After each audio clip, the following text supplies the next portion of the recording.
Olá, sejam bem-vindas e bem-vindos aqui à MF3, Escola de Filosofia.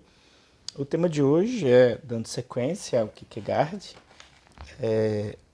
um pouco aí, entrar em alguns detalhes do seu pensamento. Portanto, abordar aqui um pouco a ideia de indivíduo, angústia, desespero, essa ideia de como é que ele articula um pouco isso, e etc. Antes de prosseguir, agradecer a todos e a todas pela audiência, agradecer pelo joinha, os comentários, o retorno que acontece tanto por aqui quanto pelo WhatsApp, sempre agradecido. Pois bem, entrando propriamente no tema, o tema do indivíduo é um conceito que Kierkegaard vai utilizar para criticar as ideias hegelianas. Em geral, uma das suas críticas é exatamente que o indivíduo ele acaba não conseguindo ser objeto do pensamento racional. Isso é uma longa discussão. Em termos de uma filosofia, por exemplo, da filósofa Maria Zambrano, por exemplo, uma filósofa poetisa de Málaga, na Espanha, ela tem uma observação que o risco da filosofia é quando ela elimina a singularidade, a subjetividade do indivíduo e o faz e deseja fazer que essa subjetividade, essa singularidade coincida com uma objetividade. E isso é sempre problemático. Do ponto de vista cognitivo, talvez a gente não pensa muito, mas os conceitos tendem a ignorar o que há de singular nas coisas e pensar sempre o que liga todas estas coisas. Então, se eu pergunto, se eu pego um objeto simples, como um caderno, a palavra caderno, por exemplo, ela é ambígua, porque, de certa maneira, nós estamos falando deste caderno, mas se você pensar bem, o que vai à tua memória e à minha não é este caderno singular, mas é o caderno que provavelmente você tem um aí ou que teve ele. Se eu te apresentasse um objeto único aqui, que você não conseguisse, que nós não conseguíssemos identificá-lo, mas simplesmente percebêssemos a presença dele, esse talvez seria uma tentativa de encontro com o singular. Nós vamos ver esse tema de novo na ideia de fenomenologia, ou seja, uma ciência baseada na ideia de fenômeno a partir de Husserl, né, o estudioso e tal, que fez um grande avanço em torno disso. Ou seja, é muito difícil a gente encontrar o singular. E a filosofia, tanto a ideia da Maria Zambrano, uma filósofa mais contemporânea, quanto aqui a própria ideia de indivíduo de Kierkegaard, ele vai dizer que a filosofia, então, quando ela se põe a falar desta coisa que é comum a todos, e no hegelianismo isso é levado ao extremo disto, com a ideia de um absoluto, que inclusive é o que existe e que condiciona até mesmo a ideia de indivíduo, ele então vai fazer essa contraposição. E esta questão é a chave para a ideia do existencialismo contemporâneo. Ou seja, até que ponto nós apagamos a existência singular das pessoas, e aí se abre toda uma discussão em torno disto, com vários desdobramentos em vários autores, como Sartre, mais famoso, entre outros. E aqui eu vou citar um pouco no meu roteiro algumas coisas do próprio Kierkegaard. Vamos lá. Um homem singular não tem certamente uma existência conceitual. Isso é importantíssimo. É importantíssimo também no contexto do Kierkegaard, sobre a experiência dele com a religiosidade, porque no âmbito da religiosidade, esta conceituação ela é fundamental para a gente compreender que no âmbito da fé, sobretudo na fé cristã, falando de um assunto que mais imediatamente chega até nós, e no âmbito da teologia cristã se desenvolveu isto, o que importa na experiência de fé, partindo de uma leitura da própria proposição de Jesus Cristo como fundador dessa religião, é a ideia de testemunho, e não a ideia de uma arguição de validade filosófica ou científica. Portanto, esta preeminência do indivíduo singular sobre a teoria abre chaves para outras reflexões interessantíssimas. O Nietzsche vai trabalhar essa questão do... O conceito você pega uma folha, por exemplo, de vegetais, e aí você vê o que tem em comum entre todas elas. Me parece que ele trata isso na Gaia Ciência, o caso do Nietzsche. E aí você conceitua folha, né? De repente alguém pensou, esta folha, mas eu estava falando da folha vegetal. Olha para a gente ver como é que tem questões curiosas. E aí, segundo Nietzsche, a gente pega a folha e descobre o que elas têm em comum. Só que aquilo que não é comum, que é singular da folha, a gente esquece, a gente deixa de lado. O conceito seria isto. E, portanto, o conceito é um problema. O Nietzsche vai propor um tema, que a gente vai ver lá com o Nietzsche. Voltando aqui a Kierkegaard, esta ideia também é muito recorrente. E esta é a validade da problematização que ele faz e de como que ele vai articular isto com a existência do indivíduo, que vamos cair no tema da angústia e do desespero, e como que esse tema, então, se articula com a ideia de sagrado. E nesse sentido é a contribuição deste autor para a história da filosofia.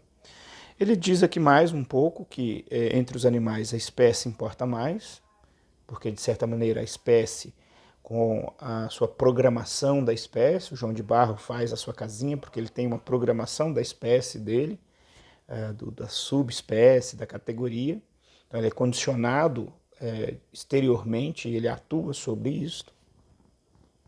Então ele diz que para esses animais e para os animais a espécie de fato é uma coisa que fica acima e o indivíduo ficaria abaixo. No entanto, os humanos isso seria diferente. Para ele, os humanos, ao contrário, entre os humanos é o singular. Porque para ele a relação do indivíduo com Deus é a relação do indivíduo singular com Deus. Obviamente que isso tem características aí da teologia protestante, luterana, que era a tradição que ele estava ligado, e também teríamos que apreciar esta questão, uma vez que, para a tradição católica, cristã católica, a experiência da comunidade é mais... tem uma preeminência, uma proeminência. Né? Na teologia, por exemplo, de São Tomás de Aquino, ou de Tomás de Aquino, nós temos a prevalecência da comunidade em detrimento do indivíduo. Ainda que isso não é motivo para desvalorizar o indivíduo. Mas existia essa brincadeira quando estudávamos teologia, que, como jovens, obviamente, as perguntas surgem do tipo, então, se eu não fizer nada, mas a comunidade fazer, eu vou junto? Por outro lado, vinha também a mesma pergunta, mas para lá, eu estou aqui ralando, trabalhando bastante, e enquanto o outro não está fazendo nada, e aí o que isso vai dar? Coisa bem juvenil essas perguntas, né? Então isso é uma questão aí, mas aqui no Kierkegaard a ideia do indivíduo singular e não do homem como espécie é o que importa. Esse é um problema teórico muito forte, porque nós pensarmos a singularidade e acolhermos a singularidade é um desafio tremendo. Aqui é título só de indicação, mas é um desafio tremendo. Há pouco tempo, ano passado, dando uma aula exatamente sobre Tomás de Aquino, eu brinquei inicialmente dizendo, não, nós filósofos vemos as coisas singulares. Bem, quando eu estava terminando a frase, eu pensei, não, eu discordo disso de mim mesmo, porque também os filósofos, nós somos humanos e temos essa dificuldade. E enquanto filósofo, por exemplo, dos males da profissão filosófica é quando a gente quer coincidir a nossa individualidade, a nossa subjetividade, justamente com os sistemas teóricos. E quando a gente faz isso, o sentido da minha existência perde sentido, porque eu virei uma objetividade e essa objetividade não é a minha singularidade. Aqui, lembrando uma amiga minha que disse recente, postou alguma coisa sobre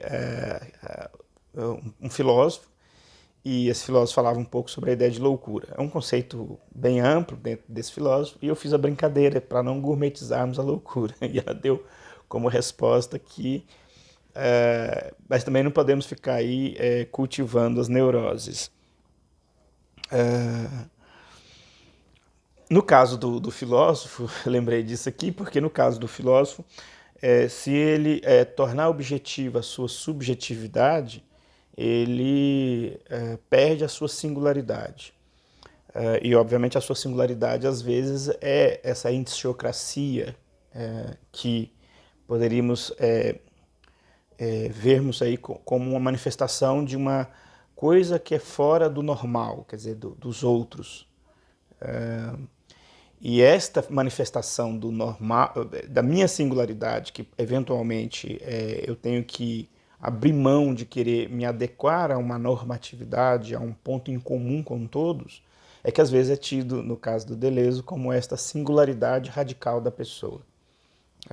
Sem adentrar mais aqui no tema e voltando para o Kierkegaard propriamente, eu continuo lendo aqui um outro detalhe dele, uma citação dele. A lei da existência enquanto graça que Cristo instituiu para ser homem é relacionar-te como indivíduo com Deus.